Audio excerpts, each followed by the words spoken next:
Hello and welcome to Yamama Gemmer's Makala podcast channel. Makala, meaning branches, Kasisuthu. My name is Amanda Masondo and I'm your host. We hope this podcast finds a way to impact, educate, and inspire your next. We're on Apple Podcasts, Spotify, Google Podcasts, and Buzzsprout. Basically everywhere where you find your podcast fix. Every first and last Friday of every month. Hello and welcome to Yamama Gemmer's Makala podcast. I am your host, Amanda Masondo.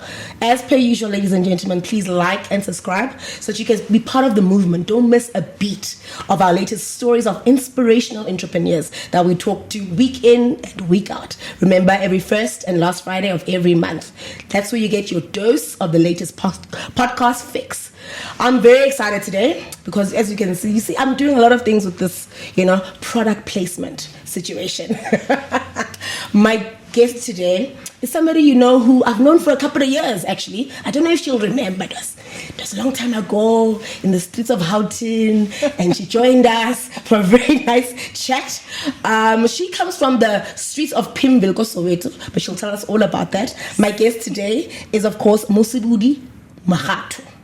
Hello. And she is from Yamama Gemmer. Do you see? African. Welcome. Thank you so much. Thank you for having me. Amazing stuff. So, I touched a bit on your history. Yes. Give it to me. Born and raised where? Born and raised, I was born in Alex. Really? My father was a pastor. Alex is becoming a trend here on this couch. Yes? So I literally left Alex when I was like 6 months though. Okay. So my father's a pastor, so pastors, they move from congregations too. Yes. But we end up in Soweto. I grew up in Pimville, and I grew up in a family of 6. Really? 4 siblings and a mother and a father. Very Christian. We didn't become stereotype pastors' kids. Trust me. we had this interview. We will know. We had a strange discipline in the family. So I don't know what they got right. I don't know, but yeah. And yeah, I went to school in Joburg. Went to university in Joburg. My sister who's my business partner in this. Had the opportunity to study in the UK. And she came back, worked for a lot of state companies, and then she decided she's going to the banking and then venture into Yamama Gemmer. And I understand that you were in marketing. Yes, I studied marketing, and then I did some marketing research for a mining company. I ended up I worked for an ad agency, I worked for a media agency. I ended up working for a health, medical aid health administrator, sure. Which was a subsidiary of TEB Investment. So yeah, I ended up in that field. I don't know why. But no, you were on corporate. I threw myself into corporate after being in agencies, and yeah, for the longest time. And then, ma'am, entrepreneur comes in where? I guess entrepreneur has always been in the family. My mother's always been, she wasn't a social worker per se, but because she was a pastor's wife, she needed to do some. The job lends itself to very much social working. So community-based projects, she did a lot, and to a point where she was teaching a lot of women in the community how to plant your own vegetables so you can sell, or plant your own vegetables so you can feed your family. She always preached the idea that, a woman will, with their little salary, they're not only feeding their immediate family, but they're able to feed a whole lot more people around them. So she was saying, with that little, stretch it by doing your own garden, sell there, or, feed other people. So whatever you get right, stretch it on to other people. Yeah. And then also a recipe, ma'am. Yo, it's so funny how we got into food, because we started a catering company. Okay. I was still in varsity when we started a catering company. I mean, when my friends were going to gigs, Nikili behind the hot pots cooking. Yeah. And I even at some point I call my friends to say, Islan, you guys are going to be helping us out. You're the waiters and waitresses. Yes, exactly. To help us out, and we really enjoyed it. And at the time, what we are seeing happening with the trends right now, it was what we were trying to do back then. But it's a matter of we were more ready than the market was. Its time, yeah. Yes, So we got into catering, and then when we were doing catering, we actually realized that there's something that is going faster than the catering, and it's actually less labor intensive than catering. Those pots are not easy. So when we were doing catering, it was actually at my sister's friend's wedding, and people kept on coming and saying, we want that khamer. Yeah. We want that. And at that time, we didn't even have a name, Yeah. So now my sister's like, hey, at least I'm khamer ya mama. So we then automatically called it khamer ya mama, and because live from home, when there's family gatherings, obviously there's going to be an aunt who's going to say, I'm bringing khamer, and my mother will also make her own khamer. And then it's people will be like, yes, and people were like, re batla ya mama, So it became such a natural thing to say khamer ya mama, because that's how people used to call it. Sure. All right. So now, when does the actual registering of Yamama Gemmer actually start? So, because we had already registered the catering company, yeah. So even today, we're still trading as RM Catering, Rosemary Mosibudi Catering Services, and then trading as Yamama Gemmer. Oh, So Yamama is like a subsidiary. In case we decide to go back to the food, because we're foodies, we still love cooking. You must see our home gathering, we pull a spread. Yeah. My brother cooks amazing food. Oh my goodness. My other brother bakes. So we from a family where my mother used to do everything from scratch. Like yogurt, she used to make from scratch. Canned fruits, jam, sweets. Like I didn't eat sweets from the streets. I had jelly babies that are made from home. And there's a lady that's trending. She makes watermelon. What does she make? She makes lots of things. But clearly, you guys have been doing it. Yeah. Okay. So we from a family where until today I call my mom a scientist in the family. If I'm doing something and something is going off, I'm like, how do I correct this? It's like, no, just add a little bit of vinegar, or just add a little bit of lemon, or no, put a slice of a potato in if something is burnt. So she has all these hacks, that we don't even share, but for us it becomes so natural, to a point where my friends will even come and say, friend, I'm making gravy, but something is not working out, Sure. And yeah. Hectic stuff. Okay, so it gets registered, and you're now definitely running this full-on business. Yes. What are some of the hacks that you think you learned from corporate that you took into running your own business now? Oh yeah, there's so many. So Rosemary had taken over the business for a year while I was still working. Okay. And then when I came in, because I was from a company that was really a stickler for ISO systems. Okay. So quality assurance was a thing. Even in my marketing department, I needed to make sure that we follow process to the core. Okay. So automatically I get there, I put systems in place. We document everything. We put everything in files. We know that even if I get hit by a bus, the business can continue. Even if one of us decides, I know them, they are fine, they don't want to be part of this, the business can continue. So we needed to put all of those systems in place so that we are running. And then we actually realized that we've also been shy to promote and market this thing. Because shy? It's always been, that thing, right, let's go papa, everything. It's a matter of, you must behave in a certain manner, or, so now you have this thing that you need to tell the world about, but you can't, because now you are limited by, what you know. By your upbringing, yes, so now I'm like, no, I'm from this world. I've got people that I still know who could help me out. You're a marketer. I'm a marketer. Like, I've been marketing so many brands for the longest time. Yeah. What am I going to do? Now you start putting, I can actually put a marketing strategy for my business. Yeah. And you start putting those, again, in processes that you implement. So, yeah.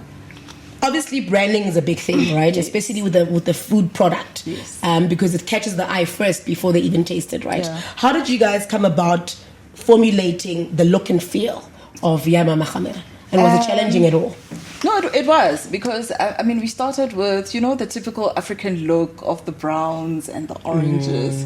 You start playing there, but a good thing I met this guy who was saying, do a market research and see If that's the thing that grabs the people on the shelves. Interview people as they come into your shop.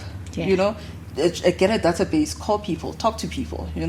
And from that, I managed to understand that our target market was. We always thought our target market was women in corporate who are. Those were the people that we were targeting because.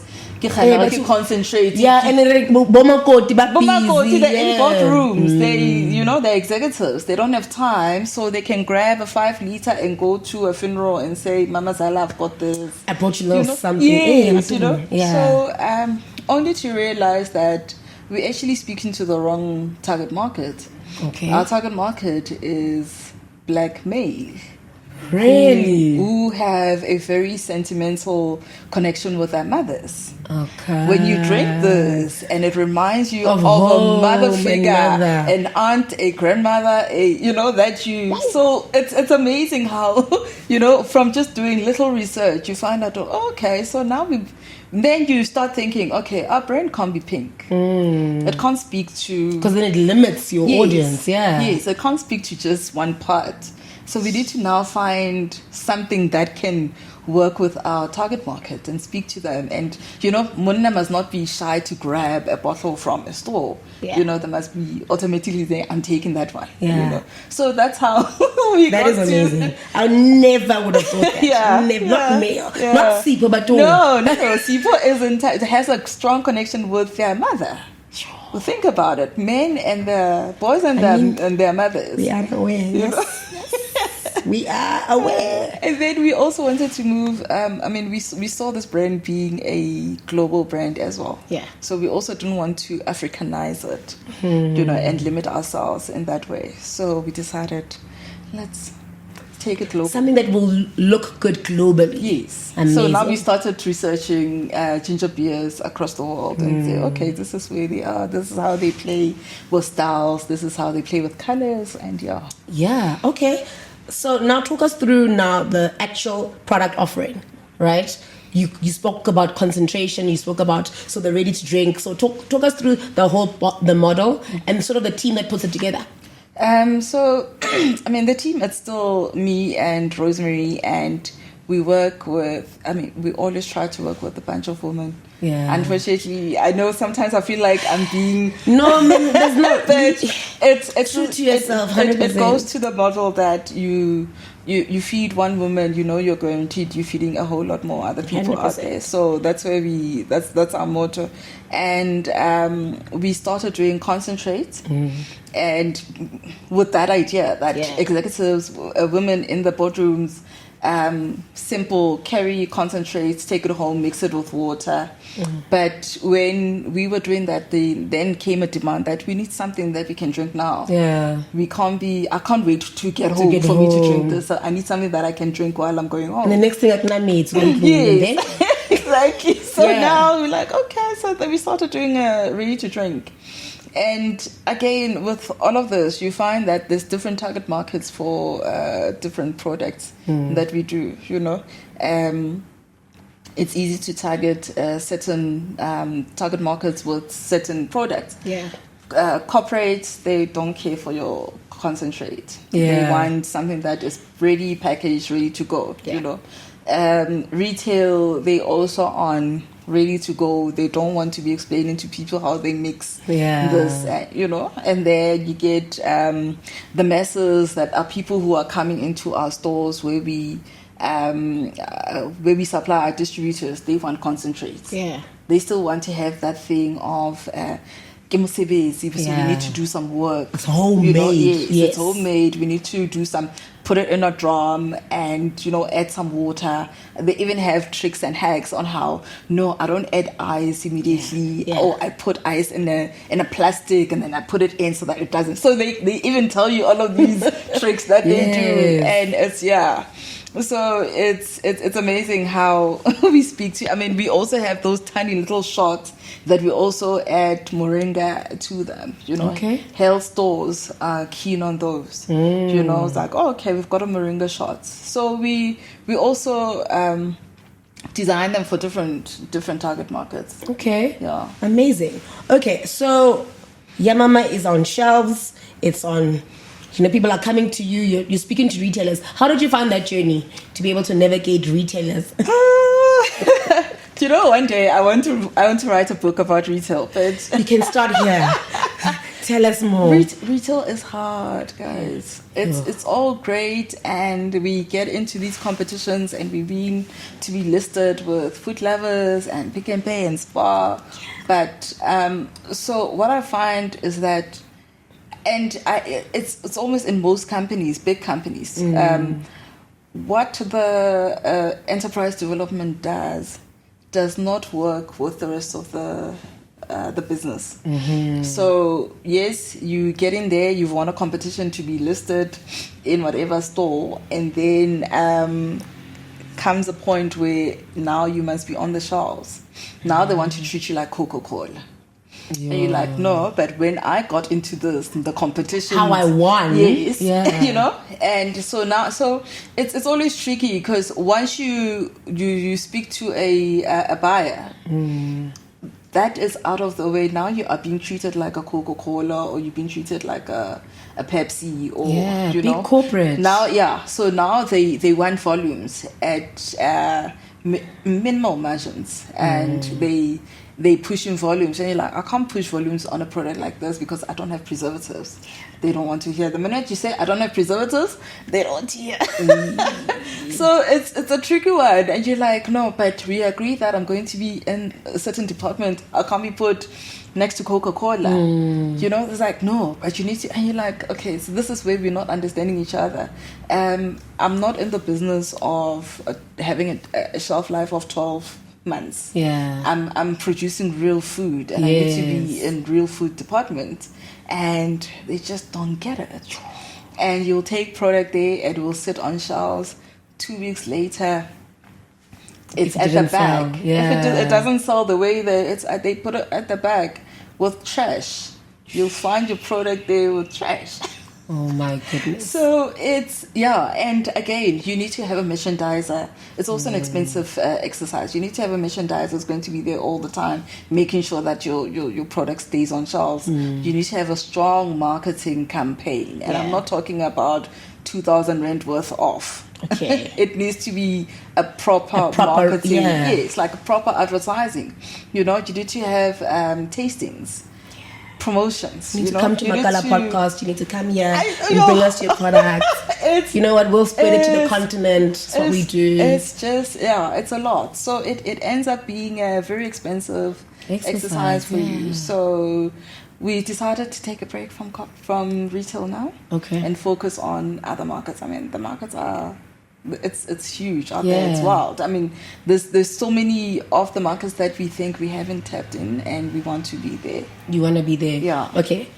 2 questions that follow up that one. I want you to explain to me. So if you were having a honest conversation with retailers, right, on things that you think, if you guys opened up, or if you cut the red tape around this would make it easier for us as entrepreneurs, right? Give us some of those specs. And then also just maybe, if it's not retailers, where should entrepreneurs be going? Sure. So let me answer the second one first. There's so many avenues where entrepreneurs can go to. I saw there's a beautiful a grocer in Soweto that has beautiful products, that are locally made. There's spaces like that. I mean, my distribution channel, what I'm doing right now, which I'm also planning to expand it. I work with women who bake. Yeah. They bake scones. Scones That's go your well market with, anyway. Yes, they go well with gemmer and gemmer really dikuku. So I go to those and say, let's partner. This is what we can do. This is how we, you'll be amazed how school tuck shops are moving away from fizzy drinks and going the healthy route. And there is just so much that can be the runners. I mean, if you understand the benefits of ginger, then you'll be able to know that those are the people that you should be targeting. I mean, my dream one day is to sponsor Two Oceans Marathon, because it's something that they need. It's a rehydrate. My son plays basketball and he's always like, "Mommy, I need to get Powerade or Energy." And I'm like, it's exactly that. That's exactly the same. It's exactly that. If not better. Because it doesn't have any chemicals. So there's just so much that is out there. If you understand your product, and if you're not going where everybody's going, because we tend to say, oh, okay, I saw khamir go whatever market, so it means I can make khamir and take it to whatever market. But when you're not understanding your product properly, So when it comes to retail, it's a matter of they also not understanding us. And it's also my frustration with government. They're not understanding us. For you to insist that I must be put next to a Coca-Cola, you obviously don't understand. I mean, I've written it out. I've given you documents. You've seen that my product needs a fridge. My product it doesn't have preservatives. You've seen all of that. Yeah. But I can't be the one who's going to be spelling it out for you all the time. I have a meeting with you, and your heart is saying, I need to be next to Squeezer and Tweezer, or those other, automatically you've put me in that category, and I can't change your mind. And it's already at a disadvantage. So it's also understand us better, understand what we are doing better, compared to just it's so easy to do a cut and paste, and say, it's a beverage, small business. They're going to same thing. A tweezer drink or a more fire drink, or they don't even understand what you are doing.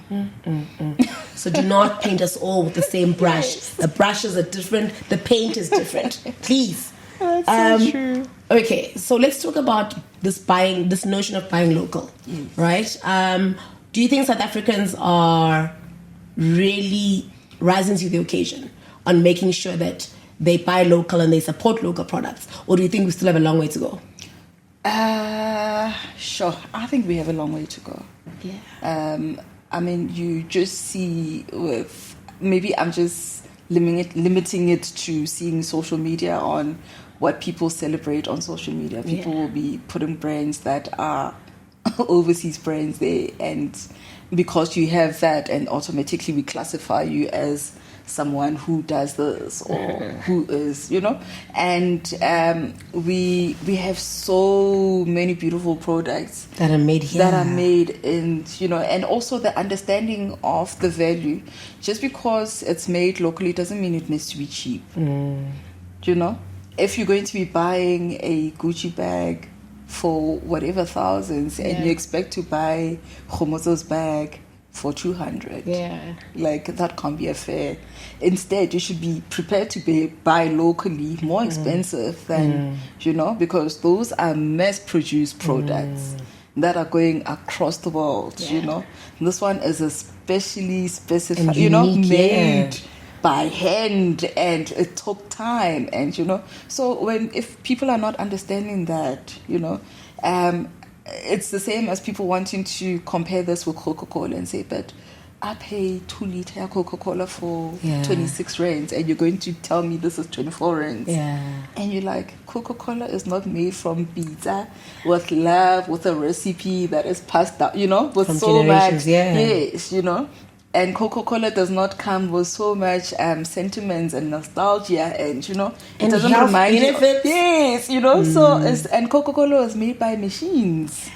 in a production facility that is, that makes it very cheap to make. Given the price that we're paying for it, we shouldn't be praying that because it's so cheap to make it. But for me, this is not cheap to make. So when people are not understanding all of that, and then obviously, yes, they will, and when we're saying we're creating jobs, they don't understand. They start asking us, is your person permanent? And you're like, that's besides the point. I have people who get an earning from what I do. Yes, they get paid. So whenever you want to be technical and say, like, they need to be getting this, and you're like, you're missing the point. My goodness. Okay, so entrepreneurship is defined so many different ways, right? Depending on who you are or where you fall, right, in the spectrum. Knowing what you know now, how would you describe it? What does it mean to you? Yeah, it's broad. Give me the broad. So I mean, there's a beautiful element to it that you are doing something that you love, in your own time, in your own pace, the pressure is not as hectic as, the pressure can only come from you. The pressure is not coming from external forces. Yeah. So in that element, you have the freedom of time, the freedom of deciding today I'm giving myself a day off because I can afford to, or today I'm going to drag myself even if I'm sick because I need to go make that money. Yeah. You have that option. Yeah. At the same time, it's also, you need discipline.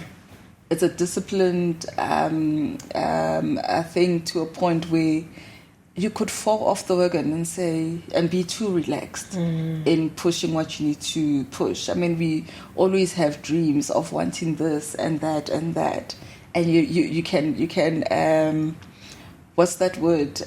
Procrastinate and say, no, I'll do it tomorrow. I'll do it. It's so easy to say, I'll do it tomorrow, and it gets to be so easy the minute you start getting that big deal, and you're like, you can't I don't need to. I don't need to work extra hard. But so for me, it becomes a thing of, am I doing it for now or for the future?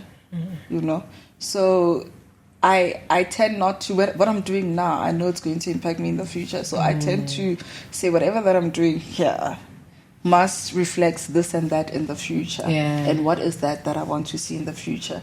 So if it doesn't move you that way, then you are working just here. And your tomorrow is uncertain. And I don't think entrepreneurs talk enough about the battles or the struggles that they may have with longevity, right?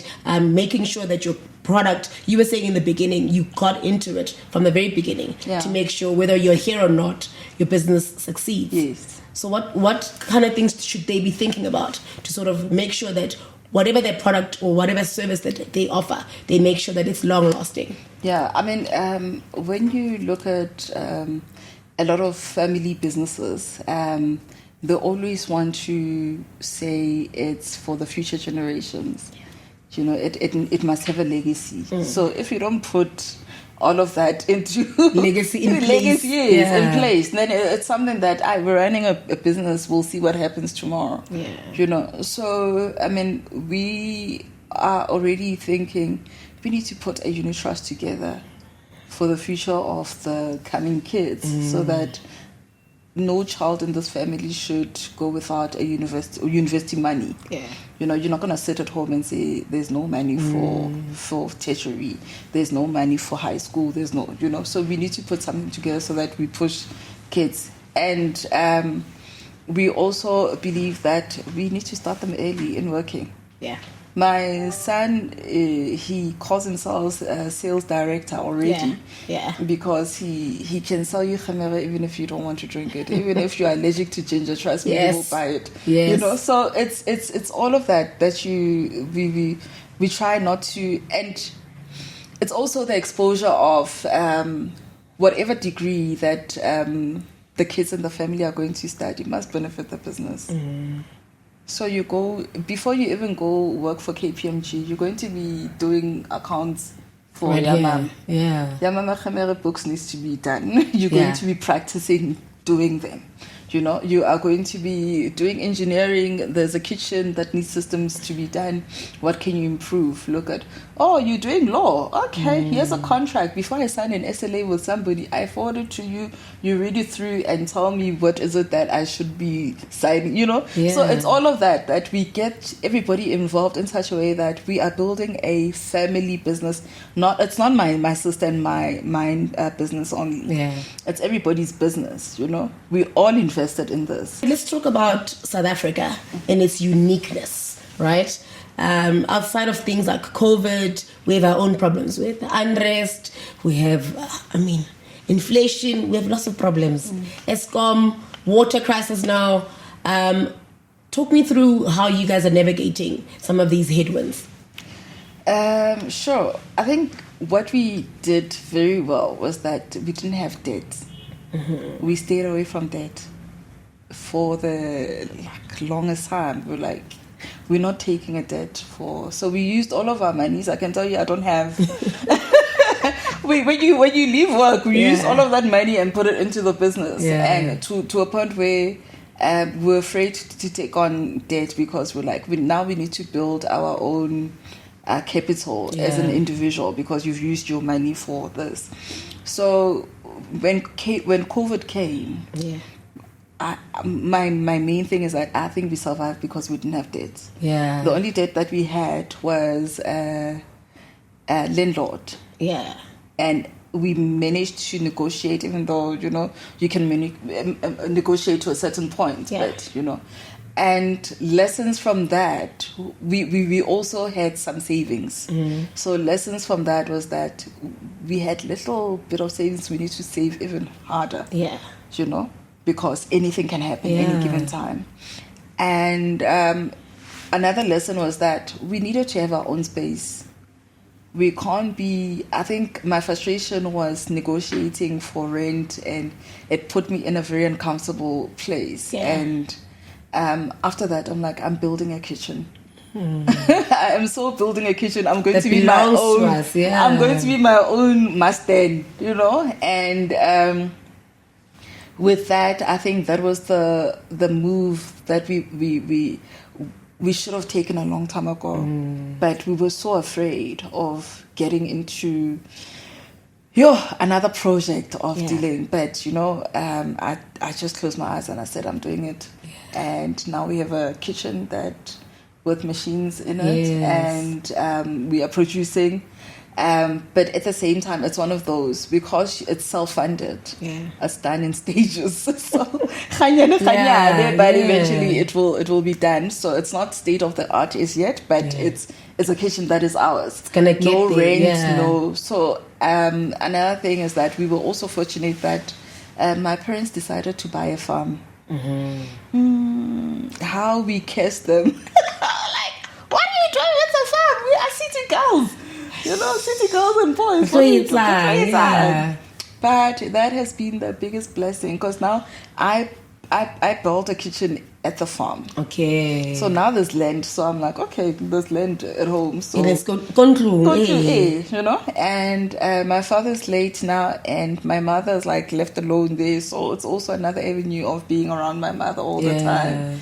And she also they had a piggery business.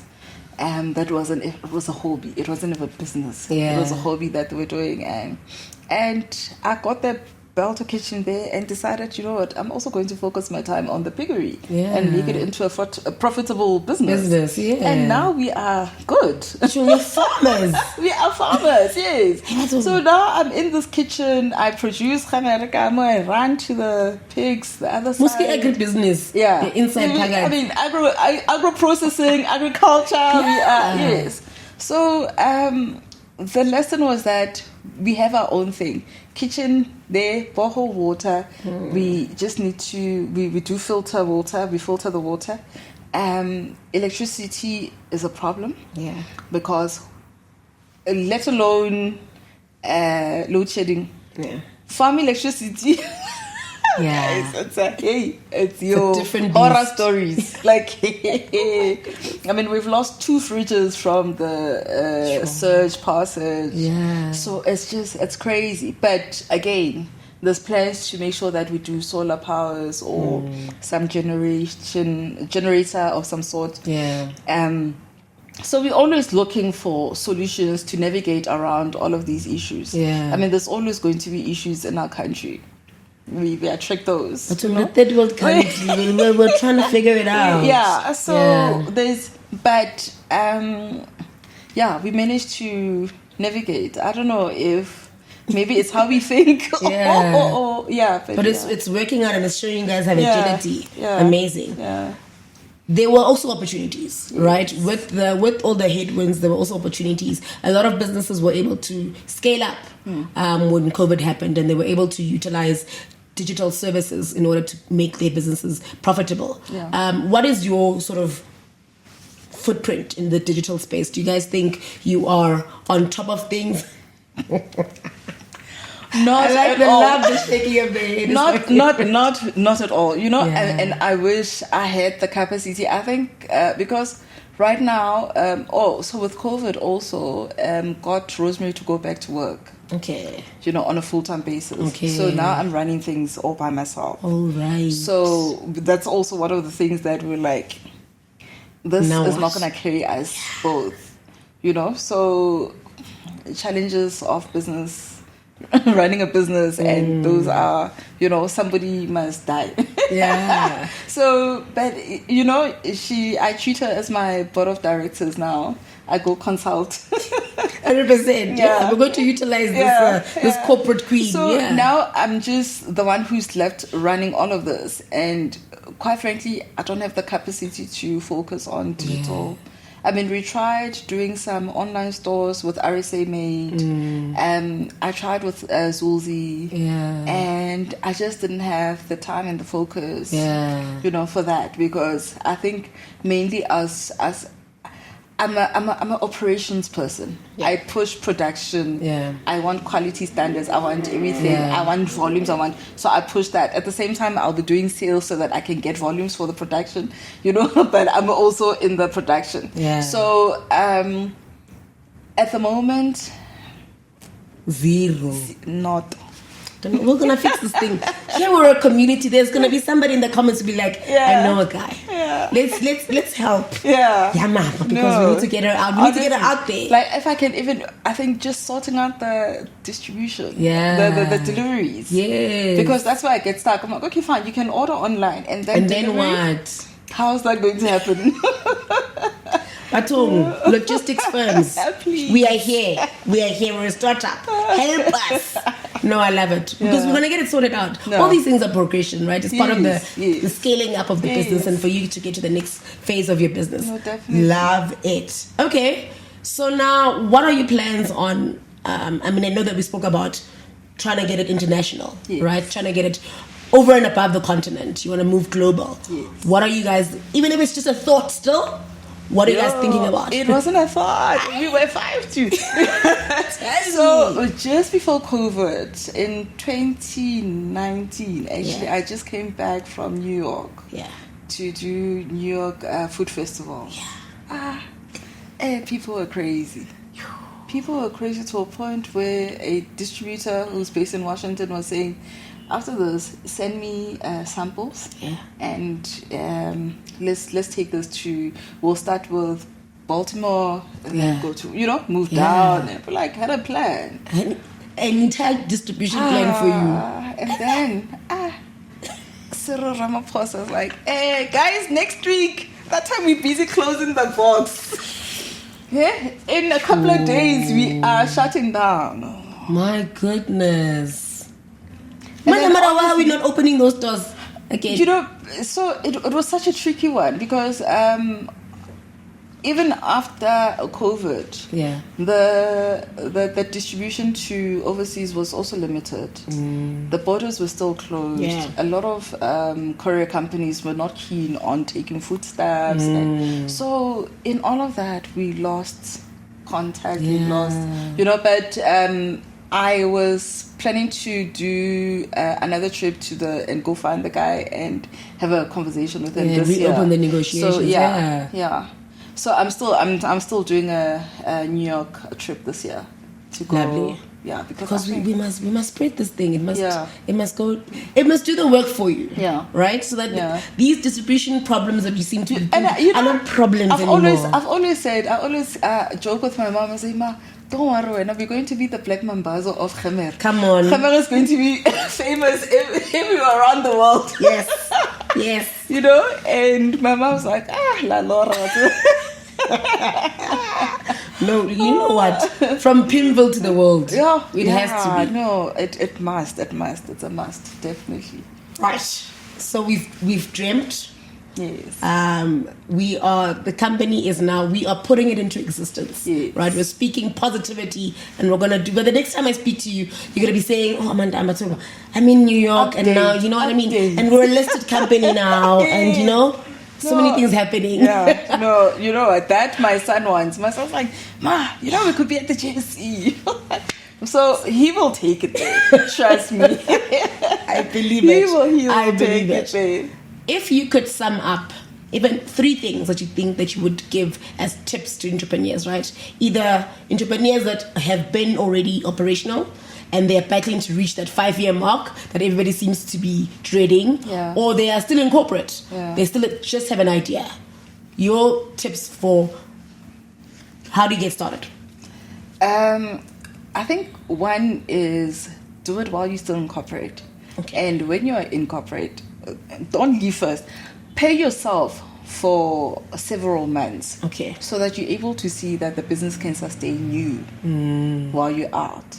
So even if that money you're not using, it's going into savings, but make sure that you pay yourself. Okay. Because we have this thing of, because you own a business and you cover everyone else, but you don't pay yourself. And then you don't realize how much you are doing. You don't see if you are moving forward or not until such time now you are desperate to take money out of the business account, and then you actually realize that no, this is not working. Yeah. So get into the habit of paying yourself while you're still in corporate. Yes, you're getting your salary, but you must also get a salary from your side hustle. You know, and formalize it and make sure that you don't spend anything else of the business outside you giving yourself a salary.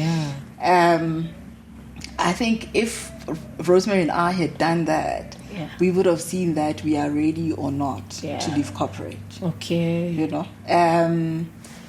Another thing is that we also want to do something that everyone else is doing. I think we need to work on complementary services or complementary products. Okay. Mosibudi, I see you are doing Gemmer, you know. I'm thinking maybe we should design cooler boxes for your Gemmer so that when you're selling it, and then you can get those from me, you know. Oh, you're selling concentrate in buckets. Let's create buckets that can be a cooler, you know, that could. So instead of you, and I'm saying this because a lot of people who are doing similar products, they have the skills and the ability to do other things that can literally benefit supplement what other people are doing. You know, oh, okay, you are able to do this. Now I have the gift of the gab. I can go to retail and be your and sell it for you. I can put a business development strategy for you, and we can take this, and all I need from you is this percentage, and you know. Instead of us going to fight in the same field and being in the same space, and you know, we all starting to sound the same, we all telling the same story. You know, some of them be like, is that my line? Copy and paste from me, or you know, I've heard that before. So it's a matter of there's so much that around Gemmer, and there's so many ideas around it that can be done, but we are just focusing on. My mom used to make Gemmer, and I can also make it. It's so easy to do it, you know. To really, those caps, I don't see why they can't be a foil instead of plastic. Let's be sustainable. Maybe plastic is destroyed. You know, like let's go green. Yes. Like think beyond just seeing Gemmer in a bottle, or you know. It's also one of the things that we're also trying to teach our kids and say, here's a product, what can we do better? You know, here's something, how do we make this special? how do we make it different? How do we make it so that it's moving with the times or moving with the future? Technology is moving, so many things are changing. So how do we make sure that we're not stagnant in one place? And we, you know, so it's that. And I think another thing is we tend to be so tense as entrepreneurs. And I think we need to look after ourselves, you know. And I am the one who's guilty, you know. And I know, and only now recently, I'm hypertension. Yeah. So and I only found out from when we were doing auto trail hiking from Eastern Cape to Western Cape. Yeah. And I needed to do a physical. Yeah. And the stress level that I was going through at that point, and the doctor was like, "You're not going anywhere. When are you gonna die?" And I actually realized that we don't take care of ourselves as entrepreneurs. We just keep moving. We just keep moving and keep moving and keep moving, and to a point where now I'm like, you know what, Kimande, I think I'm gonna stay in bed. Like, oh no, let me go hiking. Because you work Sunday. Yeah, because I work. You see, that's the thing, you know. And we forget that if you don't wake up or you're in a coffin, your kids are going to suffer. So you still need to be there for your kids. So we need to take care of ourselves, love ourselves better. And I know we're chasing money. I know it's you just want the hustle and bustle of you just want to see yourself driving the C63, you know, like you know. Yeah. But at the same time, like you're gonna buy that car and who's gonna drive it? It's a journey. It's a journey. So as much as, you know, self-love is also important. Mosibudi is saying to you, don't leave corporate before you are able to pay yourself. Get the training from corporate first. Save up, right? Collaborate. And then she says, give yourself a break. Take a Kit Kat. Yeah. Relax. Like, plus it's my favorite. Yay. It's like I need to, because I'm already connecting. Because she's letting loose. She's giving me nuggets. Love it. Ladies and gentlemen, that is co-owner of Yamama Gemmer.